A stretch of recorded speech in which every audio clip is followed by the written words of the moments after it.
Hi students, happy morning to all. Welcome to 9th standard video. Today I am going to teach you 9th standard English Unit 3 Earthquake Part 2. This video is the continuation of Earthquake Part 2 Unit 3. It's a supplementary reader Earthquake M.S. Mahadevan. Shall we move? The narrator Fritz, 17-year-old boy expresses his experience due to a powerful earthquake which devastated his native place, to an army person. Priji was working in a roadside shop outside Panipat. Already we got seen what was happened. What was the situation? Okay. Priji was working in a roadside shop outside Panipat. He saved most of his earnings and came back to his native village. He started a neat tea shop with a little help of others in Garwal. Okay. He was among the first to wreck the village. His uncle accompanied him.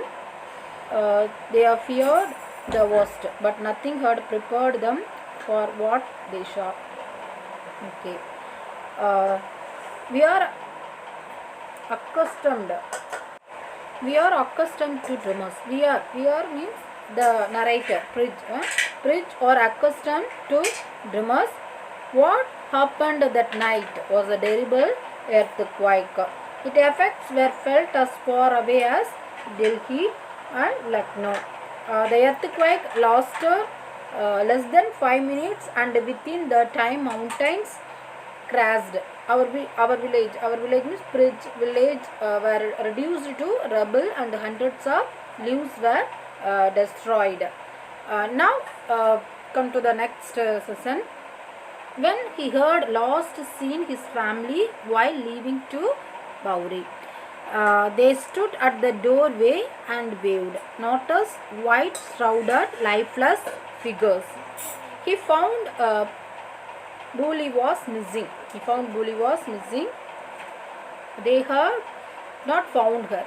He had not found her. His uncle said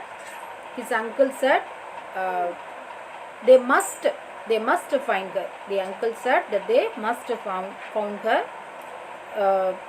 The time he shouted. He ran back to the village, to the spot where his house had stood. There was still so much debris.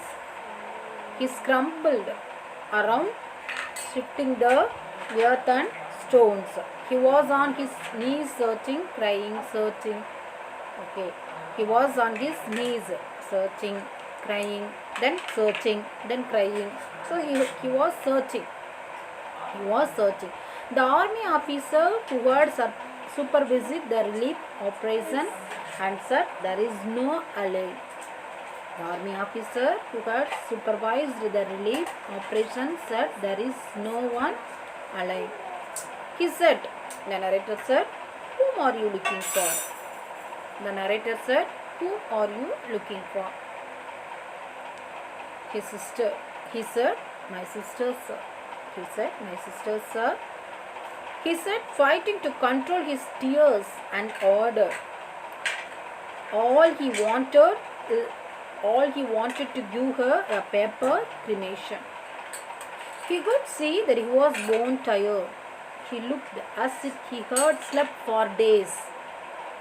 His uniform was covered with dust. His face was grimy. He saw his eyes were kind. He said his men had been on their feet for days. They had done all they could. The officer murdered something, shook his head and turned away. A terrible despair engulfed me. He lay there among the ruins of his house and cried. 10 minutes later, the officer was back. These were 3 soldiers armed with spades and crowbars. Without a word, they began moving the debris. They labored doggedly. It was completely dark, and someone brought a few lit Vitromax lamps. 2 hours later, a soldier called out, "Sir, the wall had caved in the spot." He recognized a part of door and beneath it a small fund. Feverishly, the soldiers lifted the door. "She is alive. She is alive." Someone cried. It was a miracle. It was a miracle. She had been buried under the debris for 116 hours. 16 hours. She had been buried under the debris for 116 hours. She had survived the earthquake, the gold nights, and the wild animals. Debris. What is debris? Already we had seen the glossary. Debris means scattered pieces of rubbish or remains. Scattered pieces of rubbish or remains. Okay. So she had survived the earthquake, the cold nights, and the wild animals. The soldier wrapped her in warm blanket and carried her to the tents where a makeshift hospital had been set up. Bully lived. The next day he went to thank the army officer, but he was gone. He did not even know his name. It waited on him that he never thanked that army officer. He hoped that one day he would run into him again. Every time he saw an army officer, he would hope it was him. On a late winter night, a man got off a truck which stopped near him. He looked familiar, but he was just someone who bore a strong resemblance. The man was tired. She served him a cup of tea, and he felt a strange lightness, a sense of joy. When the man offered to pay, he did not take money. Every day he would see someone, a complete stranger, a tired traveler, reminded him of that army officer. He would serve tea. Okay, children. Have you understood the story? Earthquake, about earthquake.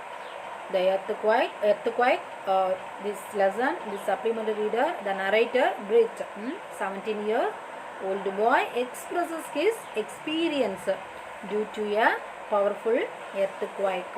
Okay, earthquake. He was working in a roadside shop outside Panipat. Okay, children. Now, once again, we want to discuss the glossary. We want to see the glossary. Rickety. Structure or piece of equipment. Rickety means structure or piece of equipment poorly made and likely to collapse. Okay, tremor, a slight earthquake. Tremor means a slight earthquake.